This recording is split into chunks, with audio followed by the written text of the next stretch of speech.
Well, I'm excited to bring on our next speaker. Comes to us from Waseon, Ohio. One of my earliest fondest memories of Marshall is getting to play football with him on his front yard near the railroad tracks. And he's been an awesome guy. He's tried to learn everything he can from every positive source that he gets. And I just really appreciate him and the perspective that he's going to bring tonight. So, Marshall, bring it. Give him a hand.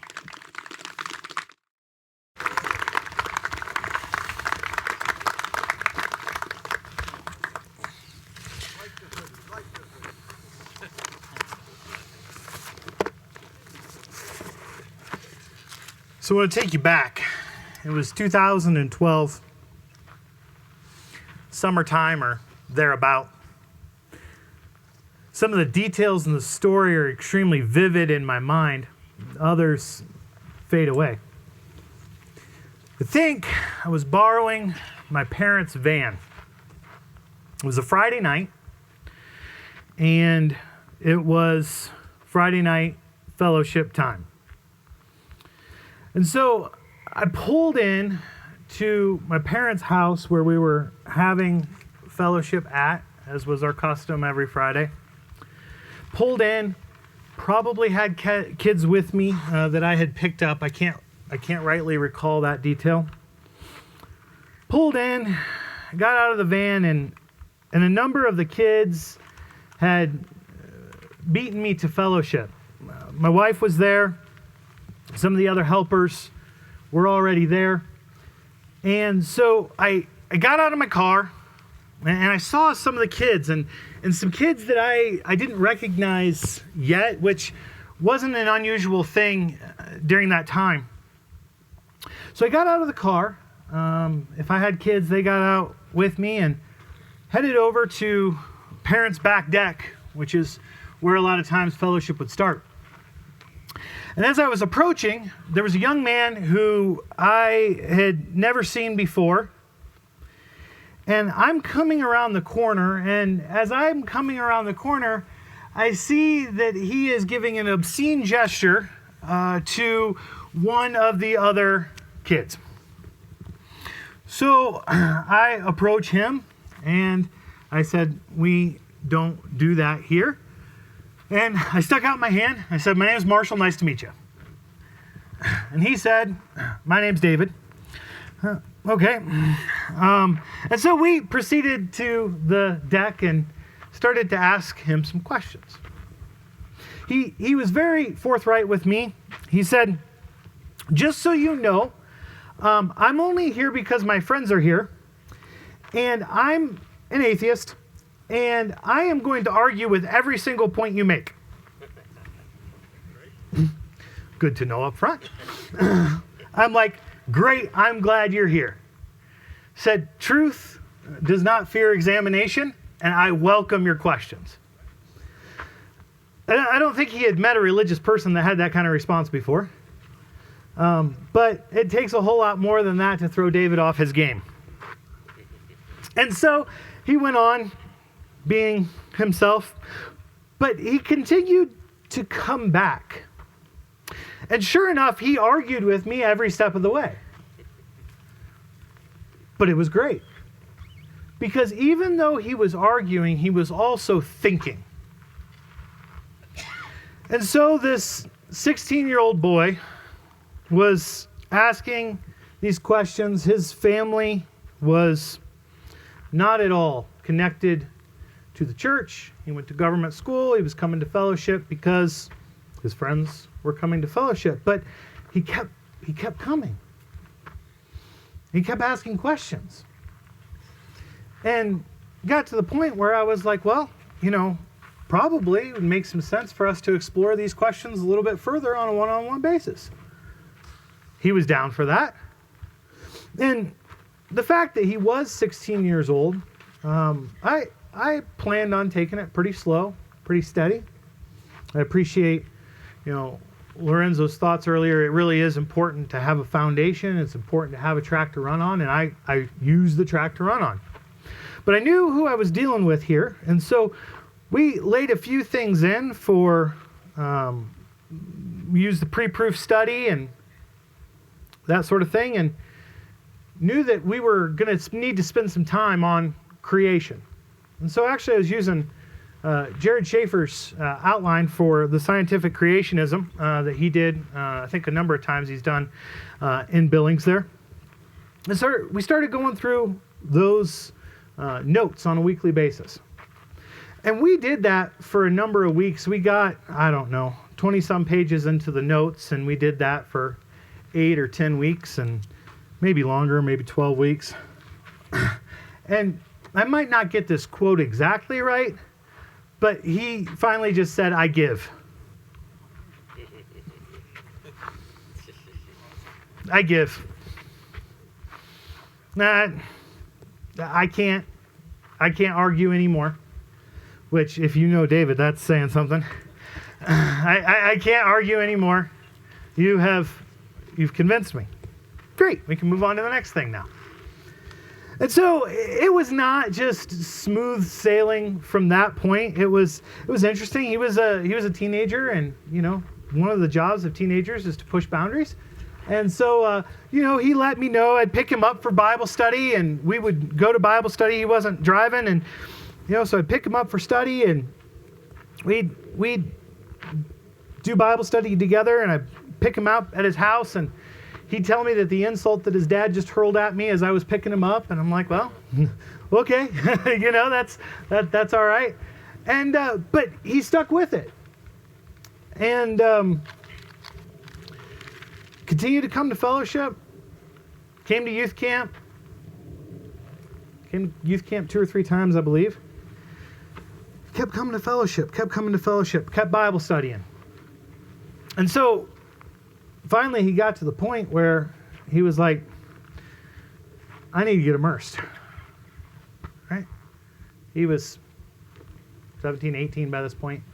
I think 18. I need to get immersed. Great. Let's get her done. So, sure enough, he got immersed into Christ, and we continued to study, continue to work through things.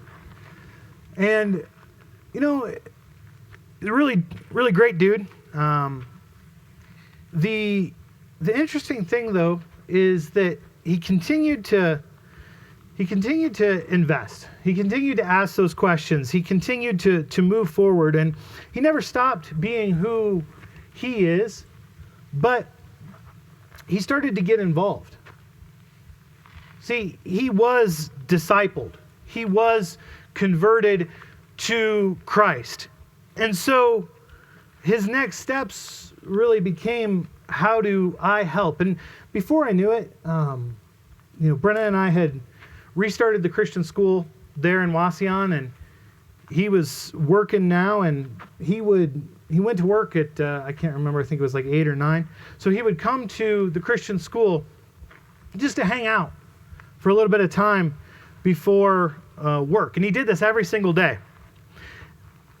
And he he started hitting the assemblies. And again, it wasn't always smooth sailing. I mean, for the first few years that he was at assembly, he would stay up until about 3 o'clock in the morning, the Saturday night before, and so he would doze off during almost every single assembly, and it was like, oh, there's David sleeping again. But he wanted to be there. There was nobody making him be there. His parents couldn't be more oppositional about him being there. And he continued to move forward. And, believe it or not, he's helped me with Friday Night Fellowship. He's come into this group that, he came in saying, I'm an atheist. I believe in evolution. I'm going to argue with every single point. Only a few years later, all of a sudden, he's arguing with me instead of arguing against me. And he's continued to grow. He's just one example. But I'm really proud of David in particular. Some of you guys know David. He's helped in our Christian school for the past, I don't know how many years now, 3 or 4 years. He works a full-time job. He volunteers in the Christian school. And he's a math teacher 4 days a week. He gets there at 8 o'clock, leaves at 1, took a second shift job specifically because he wants to be able to help in the school. So he worked second shift. And I was like, for a while he was working second shift at a beryllium plant, and he was working security, and it was about an hour and 15 minutes from Wasion. And I was like, man, why don't you at least get like a third shift job? And he said, no, I don't want to get a third shift job. He's like, I'm actually my best in the mornings, and I want the school to have my best. I don't want work to have my best. And I really appreciated that. Thankfully, he's working 10 minutes from Wasion now instead of an hour and 15 minutes from Wasion. I think it makes his life balance a little bit easier. But I appreciate guys like David. Now, I'll tell you that story to encourage you, because there's a lot of other Davids out there. But I also want to tell you that because this is all by the grace of God. This is all because of the blessing of God. And this is all for the sake of Jesus' name. But I'd submit to you that almost all good things, they happen on purpose and with intentionality. And David, even though I didn't have one little bit of David coming to fellowship that first night, we're going to put that 100% on God. There was some purpose and some intentionality in my desire to serve God and give opportunities for guys like David to have something to plug into. It didn't happen on accident. It happened purposefully because I want to serve and honor the Lord. I want to love God. I want to love others. And so with that, there'll be some things tonight. Mr. Wilson asked me to talk about some of the young people that we've had the opportunity to impact, and then their effect on the congregation as a whole. And so I'm going to focus a lot on the young people that we've had the opportunity to impact, and then their impact in the congregation. But I hope that there's some principles here that as you're working with people generally, that I think that you'll be able to apply. Because it really is about loving God and loving others. And if you love God and you love others, then you find a way to be effective. And you're really interested in being effective if you truly love God and love others. Now, there's a lot of people that talk about loving God and loving others that really don't seem to be that interested to me in being effective. So I have to ask the question if they're really interested in actually loving God and loving others, or doing the thing that happens to be convenient to them in the moment. And so I'm just going to share a lot of experiences. And in a lot of ways, it's a little bit uncomfortable for me because, myself is not typically my favorite topic. But these are some things that I've had the opportunity to experience. And again, this is all from the grace of God. And I also want to highlight as we go through this, there were a lot of people who played key and significant roles all along the way. And those key and significant roles, they probably didn't know at the time or didn't feel like those were such key and significant roles. But they made a difference. They made an impact. And those kids didn't always necessarily know what that was, but they felt it. Because they knew that people loved and accepted them, and they were drawn to that. See, what kids need is really what people need. And so we learn to be able to love God and love others. I'm going to share some things, particularly working with young people tonight. 2 Timothy chapter 2.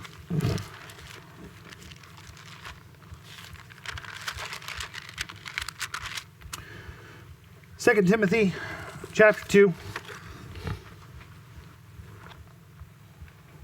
And we're going to take a look at the second verse. 2 Timothy 2:2.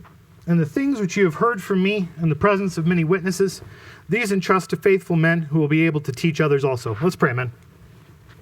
Great and glorious Heavenly Father, Lord, I'm thankful for this opportunity to be able to share with these men Father, I pray that your name might be given glory in all things. I pray that we would be those who are investing in your kingdom. Father, I'm thankful that you have seen fit to make us a part of your plan, to make us a part of investing in something that has eternal purpose, Lord God, that you've seen fit to work through us, to work through our faith, that we get to work on something that has eternal impact. Father, it is such a great blessing to be able to work with you, knowing that you are our strength, you are our victory, you are our success, and as we go with you, that is what we have, strength and victory and success. I ask these things in Jesus' name, amen. So how did we get there to that night in 2012? We did get there intentionally. I had the opportunity. I'm really thankful for my parents. They sent me to Bozeman when I was in high school to be able to see and observe the Christian school out there, to be able to see and observe the fellowship group that they had going there in Bozeman. We had a Christian school of 3 kids, and so Bozeman at the time was, 40 or 50 kids, and so that was a massive school, man. 40 or 50 kids was something unlike anything that I had ever experienced, and I was just thankful to have some boys my age. It's not something that I had experienced in the local congregation. As a congregation, we were probably 30 or 35 people in the Christian school. There were only 3 of us. I appreciate my parents' vision in starting the Christian school because it really paved the way for me to be able to know how to restart the Christian school in our local congregation down the road. Unbeknownst to me, Lord was doing a little bit of work on my wife in a Christian school in Billings as well, to be able to prepare her to be able to help me to restart that Christian school in Wauseon some years later. And so I had this vision, and from that very time of having that vision, my dad was a smart guy. There's a lot of things that you can say about my dad. My dad was street smart, okay? And he knew how to communicate. And one of the things that my dad always pushed me in direction of being a preacher. And clearly, I had to choose that for myself at some point in some direction. But I was sold on the mission. Our family's purpose was to seek and save the lost. Our family's purpose was to build up the church. And so I saw that and I bought into that. And so I'll tell you this, I came back at 16 and so they had a fellowship group in Bozeman. So I was going to start a fellowship group in Wauseon.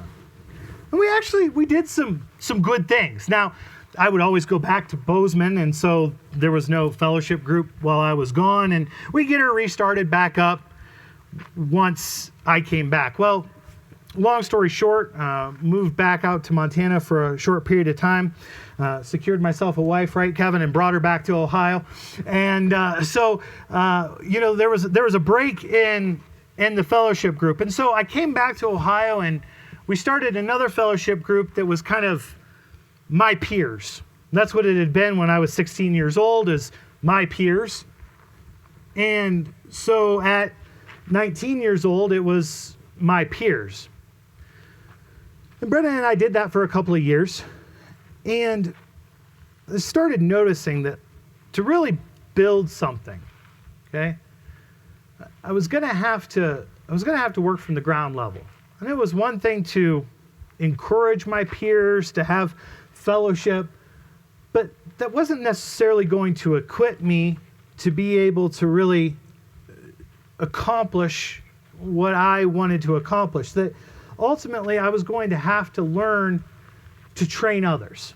I was going to have to learn to do what 2 Timothy chapter 2 and verse 2 talks about, to learn myself, to be able to have something to teach. And so,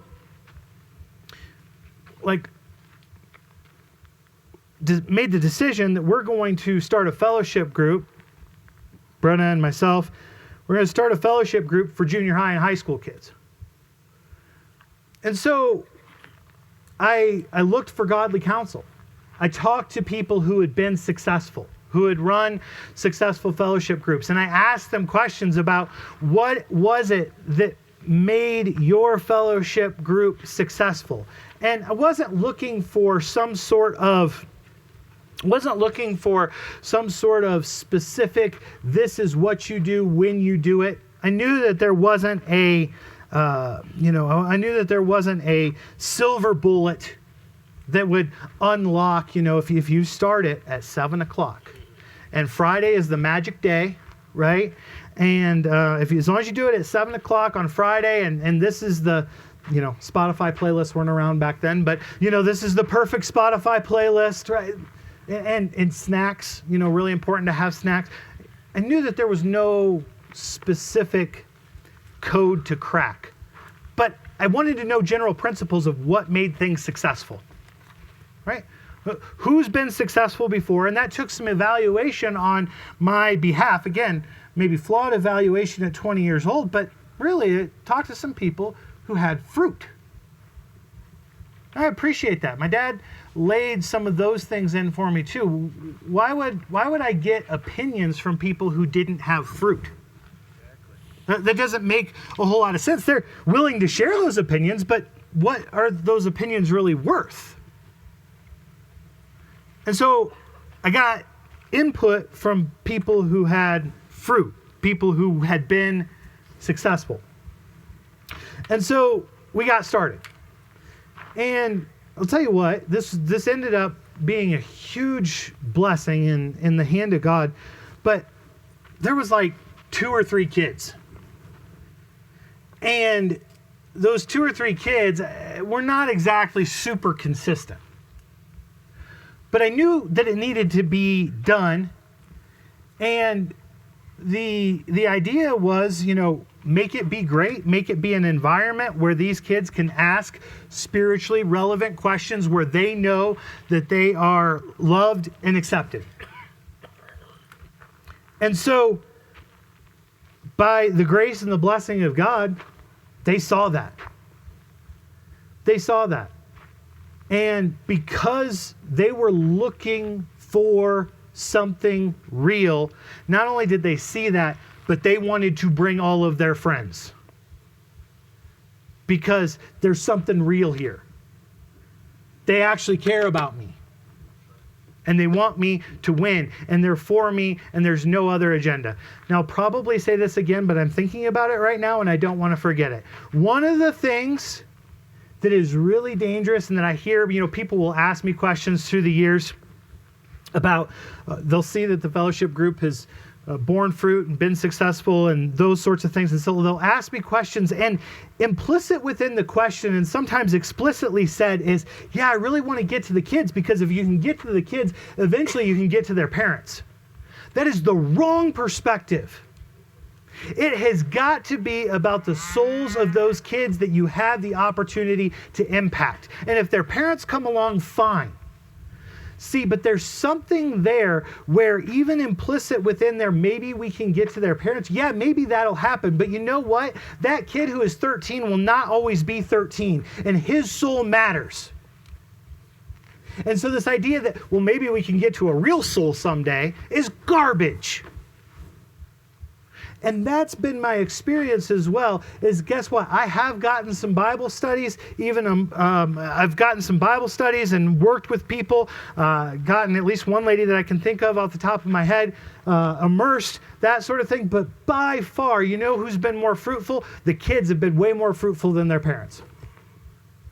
And so their souls matter, because you know what? Those people that I started with, that was in 2010. So if they were 18 in 2010, they're 33 now. More or less.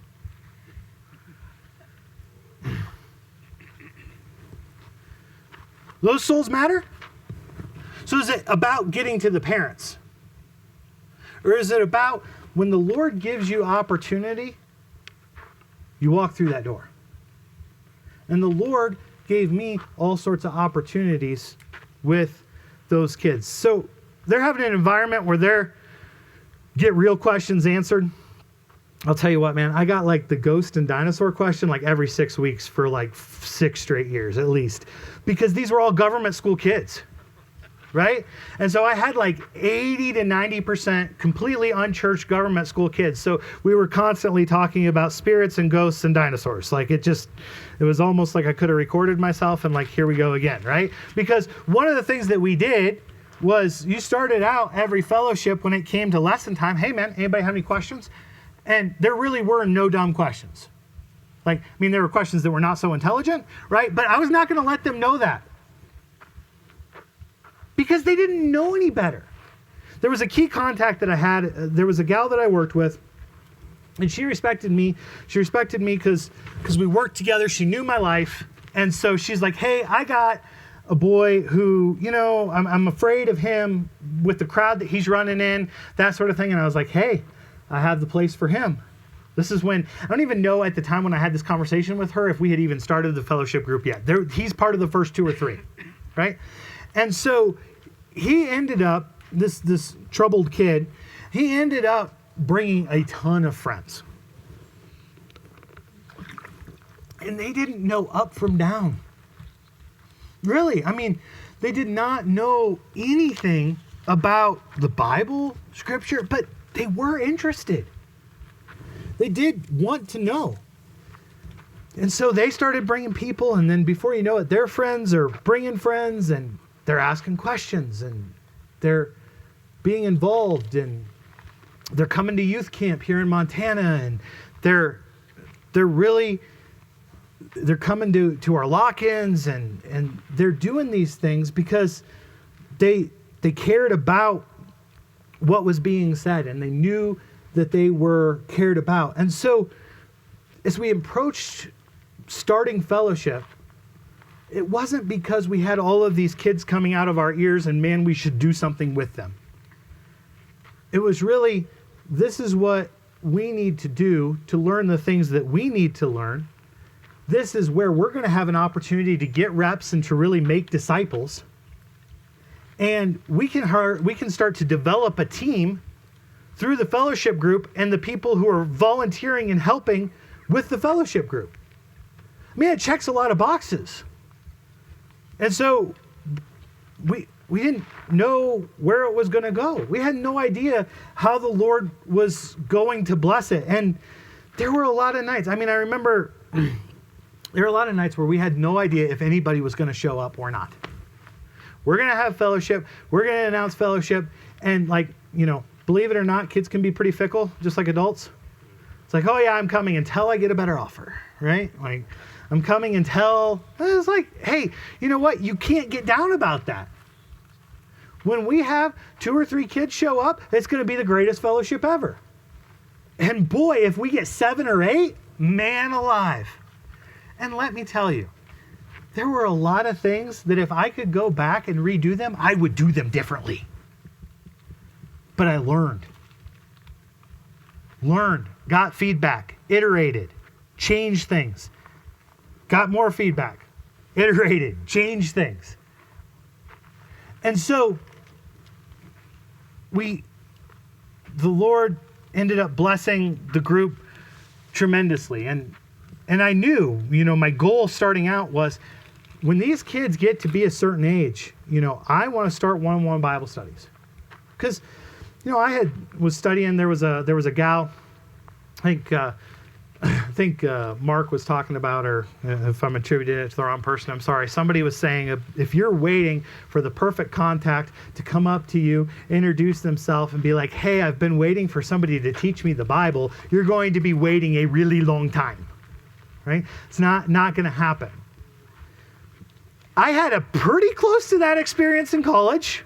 Like, not quite that, but I had a charismatic Pentecostal guy in one of my work groups, and I tried to ignore him, guys. Like, I tried really, really hard because we were here for a work project, and we were supposed to be doing work, and, like, I could tell very clearly that this guy was not listening. He was just talking, and so I really didn't want to engage very bad even at that point because we have a job to do. Well, he continued to run his mouth to the point where I was just annoyed to death.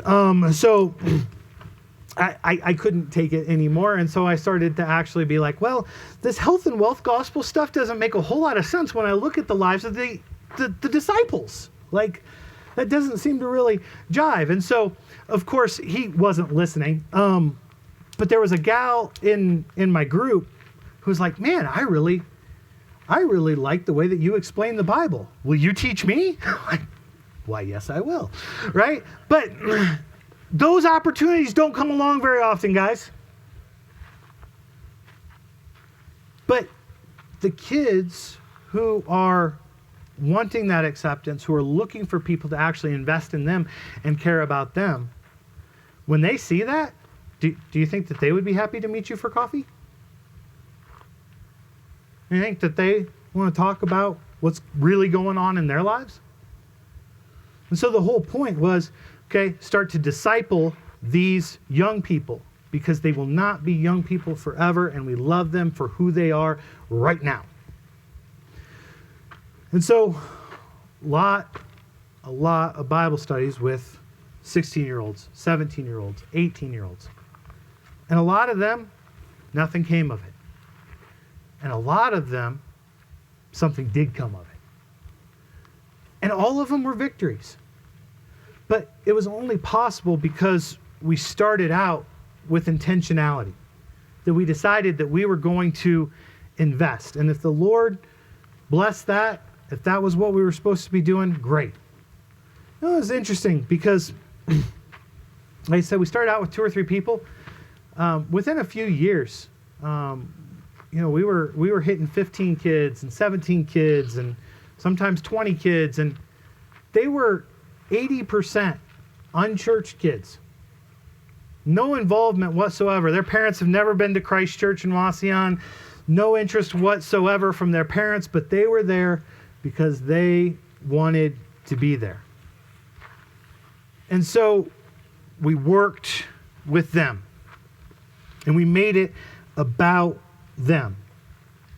And so had the opportunity to then get into Bible studies. And again, a lot of those Bible studies, as I mentioned, you know some of them, some of the names of some of those kids. I've shared it at various peaks. I'm not going to go into his whole story, but you guys know I shared with you last year about Logan, right?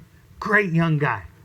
Just got married in May to another gal who frequented our fellowships groups and is in the church, and he's doing awesome, right? He's another one, and a number of other names that many of you would recognize it. But there's a lot of names that I could talk to you about that you guys don't have any idea and have never met because it wasn't for them. They weren't interested. But we gave them the opportunity. And so we invested in them. And it wasn't always clean and easy. Like I said, there were a lot of people within the congregation that helped support. I mean, I can't tell you how many people, they contributed snacks and pop and water and all sorts of things. They helped pay for kids to go to camp, and they contributed towards church vans going out to camp, and they made huge differences. And I had a crew who would volunteer every single Friday night to invest in these kids. And these kids were coming from really, really tough situations. When I was working with all of these unchurched kids, I looked around and I was like, I was basically heartbroken because I looked around and I did a quick calculation and I didn't know for sure, but I looked around and I was like, I bet this group right here, probably 70% of these kids have been abused in some way.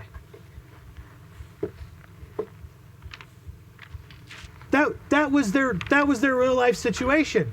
And so they're looking for they're looking for somebody to care about them. Somebody to love them. Not to take their anger out on them, not to use them, but to love them. And it wasn't always smooth. Sometimes very trying, sometimes more humorously. This wasn't trying, it was just kind of funny. I had one gal, she'd come for a number of weeks, and she's like, I've got a question. She's like, really, you've been talking a lot about the Israelites. Yeah? Now, can you tell me more about the Israelites? Sure. It's like, the Hebrew people, and I go into this explanation about how God is, bringing forth the nation of Israel, Abraham, Isaac, Jacob, go into the explanation. She's like, yeah, but what's so special about these lights? Are they like LED?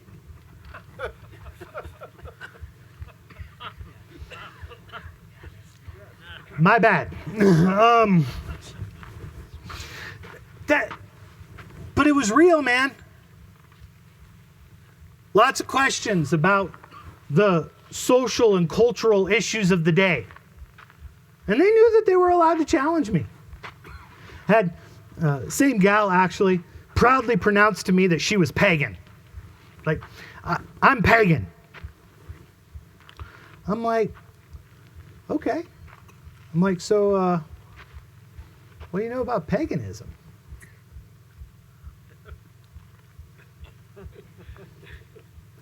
Well, my neighbor's a pagan, and she's a really nice lady.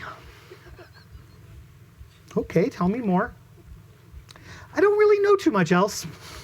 Like, okay, well, guess what? We can talk about that. And, she was not at all being, controversial with that. She just thought, hey, man, neighbor's a nice lady, and she's a pagan. I should be one too. And so these people are coming from a place where there's no foundation whatsoever, but we're giving them an opportunity to be anchored into truth, objective truth. There are other times that, again, was not just because we had pure motives and right intentions, it did not mean that things were always smooth sailing. I mean, experienced a lot of things that, looking back on them, some I can see exactly, I really benefited from learning from these opportunities, but in the moment, like, growth is not enjoyable usually, right? The discipline process of the Lord a lot of times requires some suffering and some discomfort and those sorts of things. I remember taking kids out to Montana youth camp, and I don't remember how old I was. I had to have been 23 or 24. And you'll see why I know that I was one of those two ages here in a moment. Because on the way back from Montana youth camp, we were in the far left-hand lane going through Chicago. And I still, to this day, don't know what happened. I'm pretty sure that the lead car was messing around and just completely turned off their engine in that far left-hand lane. And so there ended up being about a 5-car wreck that took place that included the two vans that we were bringing kids out from youth camp, bringing kids back from youth camp in. And of course, the lead car, they're the lead car, and they got off scot-free, right? No problem there. And the rest of us, we had, one of the cars was totaled, one of the other cars had $12,000 worth of damage, right? And the reason why I know I was 23 or 24 was because I couldn't rent a car. So I've got all of these kids that I'm responsible for, and I'm sending my wife and another gal with strangers to the Chicago airport, hoping that we can rent a van from the Chicago O'Hare Airport to get these kids home. I was not the most calm that night. And I couldn't exactly, in that time and in that place, I wasn't exactly appreciating the Lord's opportunity to grow me. Again, things happen. Try to learn the things that we can learn. We started going south of Chicago after that. But again, just because you're doing things with right motives and good intentions does not mean that things are going to go the way that you think that they should go. And there's going to be roadblocks, and there's going to be hurdles. And your opportunity really has to do with what are you going to do with those roadblocks and hurdles. And that's something that we can all make application in our lives. What are you going to do when the roadblock comes? Are you going to invest more? Are you going to say, oh, there's a roadblock? You know, why would the Lord let this happen to us? We're trying to do the right thing. We're trying to take kids out to have a spiritual experience at Montana Youth Camp that they can't get anywhere else, and the Lord let us get in a wreck. Could that have been the attitude? Wouldn't have been the right attitude, right? All sorts of other things that I was like, I don't have any idea how to handle these things.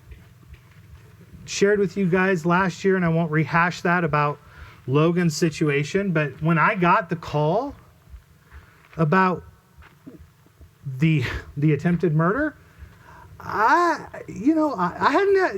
there's no manual for that.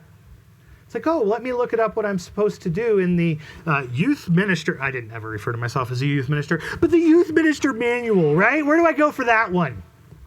When you have a student try to be murdered, what do you do?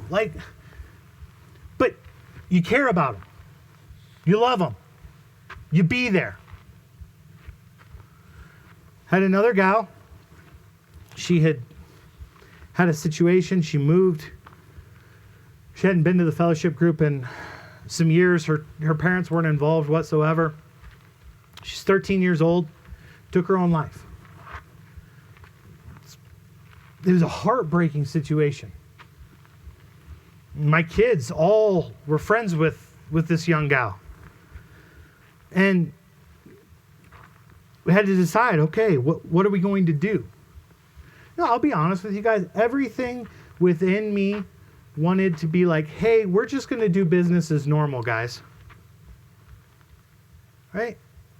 You know, I was mid-20s, and nobody prepares you for this. But that's the thing about disciple making, is that like you get the opportunity to deal with things that nobody prepares you for because it's people's real lives. And you get to decide, do you really love people and do you really love Jesus, or you just like to talk about it? And so I wanted to just do business as usual. But, you know, I looked at some godly counsel, and of course, that's not the right thing to do. You know, so there was a candlelight vigil, and I didn't know anybody there, but we took the kids and tried to support the family, went to the visitation, you know, addressed what actually happened, because that's what they needed. And that's what we're here for. Because we care about the individuals. And so the Lord gave us opportunities and continues to give us opportunities. You know, I'm thankful, you know, as I could say, there's a lot of things. It wasn't all roses. I don't have any sort of magic, you know, advice. It doesn't exist. There's lots of people who, you know, there's people that I've immersed that they've flaked out. There's people that weren't interested. There's people that have come to the fellowship group. I mean, we're talking hundreds of kids here, and you know, kids that have come to the fellowship group and decided that, you know, they're cats now. Like, I mean, it is what it is. But there are people. There are people who wanted this thing. There are people who want to follow Jesus. People that want to spend eternity with Jesus. People that want to impact the kingdom. And so, thankfully, by the grace of God, we've been able to see some of the outcomes of some of those kids who have made that choice. I'll use Logan again, since I've already told you his story and last year. And, you know, it was very interesting because right away after Logan got dunked, you know, there were 3 people that he wanted me to study with, right? And so we started studying with these people, and I was bringing him along because, again, this is all about duplicatability. It's one of the reasons why the track to run on is so important, because it's about your disciples making disciples. And so, Logan just getting immersed wasn't necessarily ready to take these contacts on, but he's like, I have people who are going to be interested in this.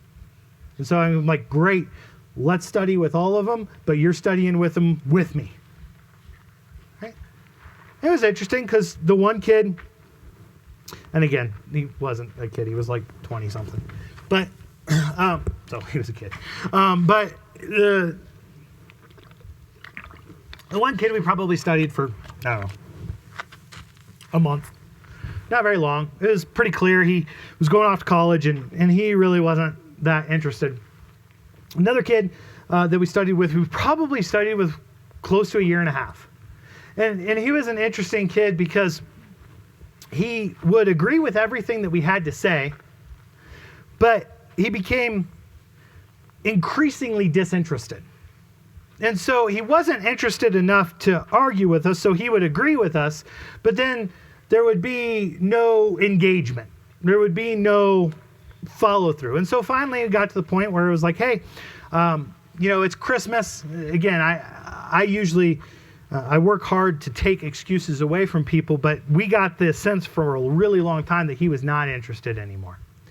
So it's like, look, it's Christmas break. You text me back when you're ready to study. Do you think I've heard from him? No, I have not. Right? Again, gave him an opportunity.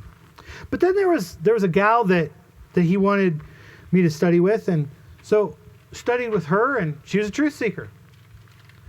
So she got immersed. Then guess what? She knows some people. Her mom got immersed. So immersed her mom, and guess what? Her mom knows some people. Right? So study with, again, all these people we're studying with for quite a long time. We're laying the foundation to prove that the Bible is the Word of God. We're not skipping any steps. We're going into God's plan of salvation. We're dealing with their objections. We're doing it slowly. We're doing it in a way that we're building a foundation that they can really lay their faith lives on. And so, mom gets immersed. Mom has coworkers. Mom's coworker gets immersed, right? And to this day, I'm studying with one of the coworkers' relatives. And that's the way that this works, right? Is that they're excited about the information that they're getting. They're excited about the things of the kingdom. They're excited about the opportunity to be able to serve in something that really matters, and that the Lord loves them, and that the Lord wants to save their souls. And so guess what? This is the doors that the Lord has opened for us to be able to walk through. And all throughout this time, one of the things that we're doing is we're working together with the team. And again, I'm focusing particularly on Friday Night Fellowship, but the Christian Education Ministry also provided a great opportunity for those kids to have places for them to be able to serve. As I mentioned, David helps in the Christian school. We're going, we're 12 years into this iteration of the fellowship group. And so we have kids who are serving in the assembly, who came directly from the fellowship group. And we have others who, they were impacted. I got another, families that were pulled in because of that. And then there's places for them to serve in Christian education ministries, in those areas. And so the teamwork to be able to have people from the congregation learning to work with people and getting real live reps, that's really valuable. It's really valuable to get real live reps. And so one of the things that we made within our culture is that I'm also going to give my team, if we want to put it that way, it's all Jesus's team, but the fellowship team, they get feedback. Because again, how are we supposed to know if it's being effective or not if you're not getting any feedback? And so make it part of the culture that there are feedback mechanisms in place where we're going to coach you and you're going to get coached if you're going to continue to work in this really valuable ministry, because that's what it is really valuable. Too often, okay, the emphasis is not placed on the young people because they're an afterthought. Okay? Just really want to encourage us to continue to invest and to understand that that is a training ground. And it's a training ground for our adults. It's a training ground for young Christians. It's a training ground to be able to communicate that love that they have. Because so often what happens, you get, a lot of times young men in particular, they want to preach from the front, right? And they want to pontificate about how wise they are. And it's interesting because it's like, well, there's opportunities here to actually serve. There's opportunities to actually get in other people's lives, invest in them, and care about them. Let's do that. Like, I'm fine getting you up there if you're willing to do that other work too. And so the Christian education ministry, the Friday night fellowship groups, all of these things provide a foundation, a basis for them to then get feedback as to how am I doing?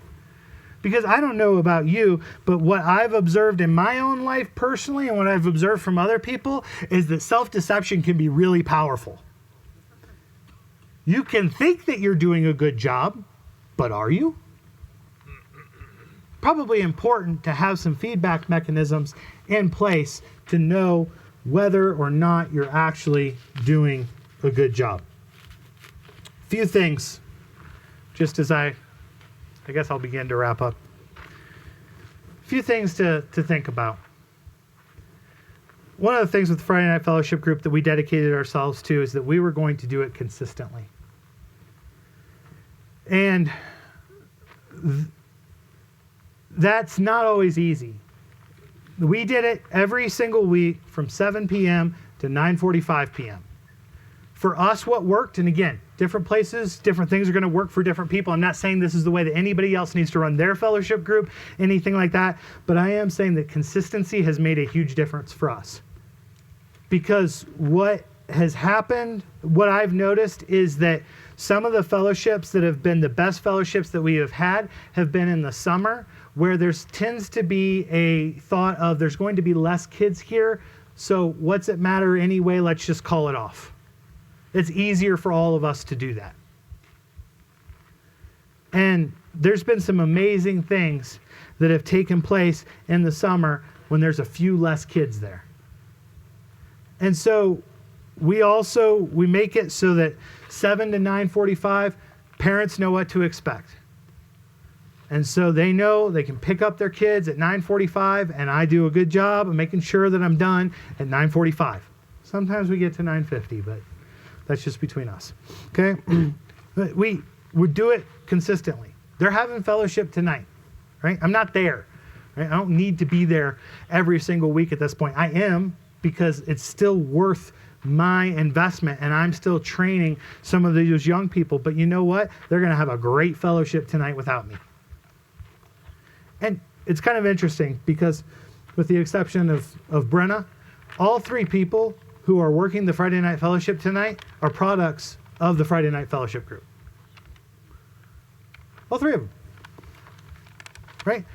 And so, again, that's the vision of what we're going for. And if you don't continue to be, the only way you get there is if you're consistent through week to week and year to year. Consistency makes a huge difference. Again, teamwork, one of the things that I try to do is to communicate the vision. It's particularly important to enlist the right people.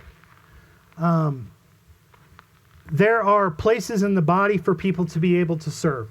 But just because someone is willing to serve in a position does not mean that they're the right person for that position.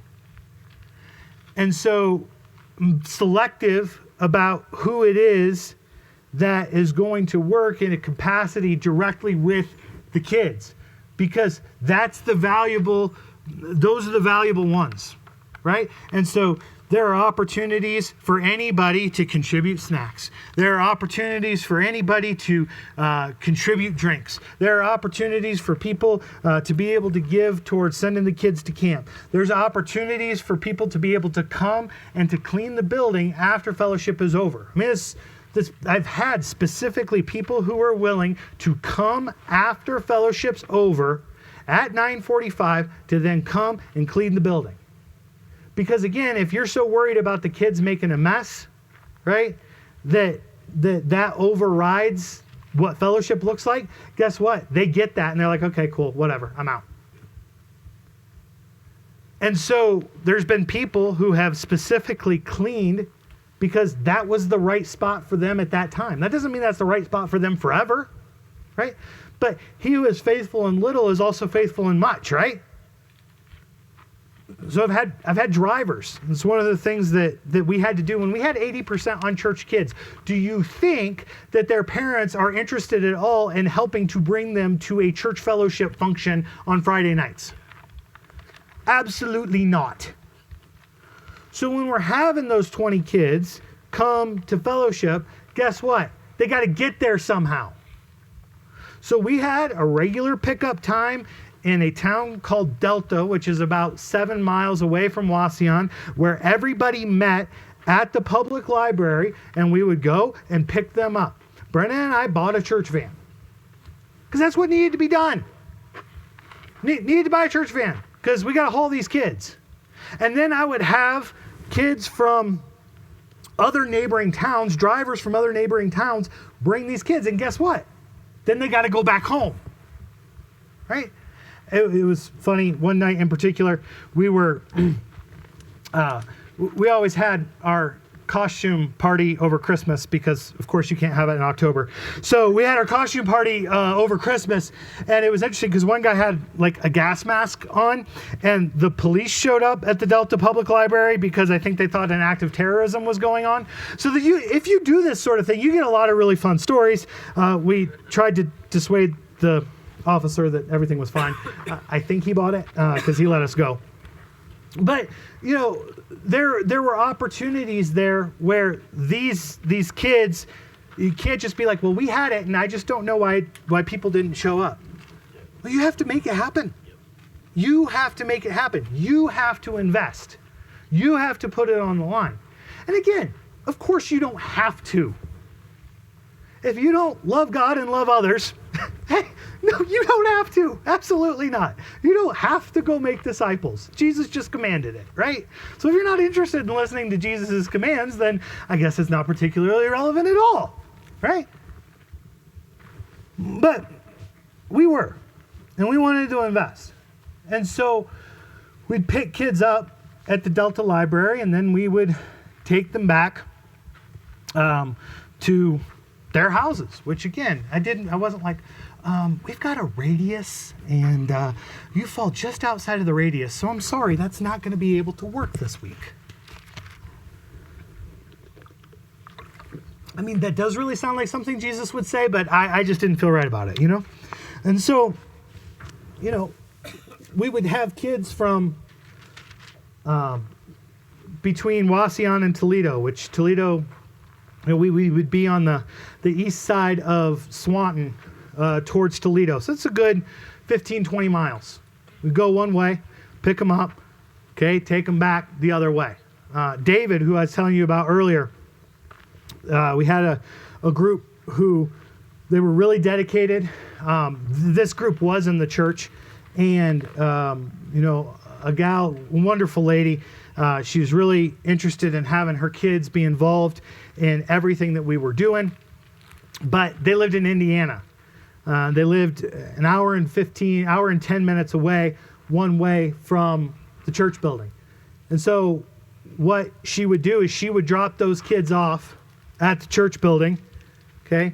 And then we would get done at 9:45, and David would take them back west an hour and 10 minutes, drop them off, and then come home. So I'm sure glad I didn't kick him out that night for that obscene gesture. I'm sure glad I didn't say, why don't you never come back, son?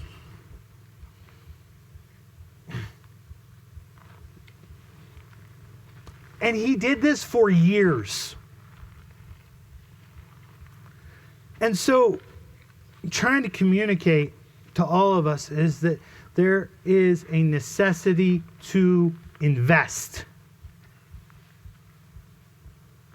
Are we going to go where the doors are open? The Lord has opened doors that I just couldn't imagine. But I do want to be faithful in stepping through those doors. I want to be faithful. And you know what? A lot of times that doesn't make sense to other people. But I'm not really concerned about what other people think. I'm concerned about what the Lord would think. And so a wise guy once said that it's more about effectiveness than efficiency. And so I've tried to take that to heart because I saw a lot of wisdom in the idea of effectiveness over efficiency. And so my encouragement, again, as I begin to wrap up, my encouragement is to be willing to do what it takes. Whatever it takes.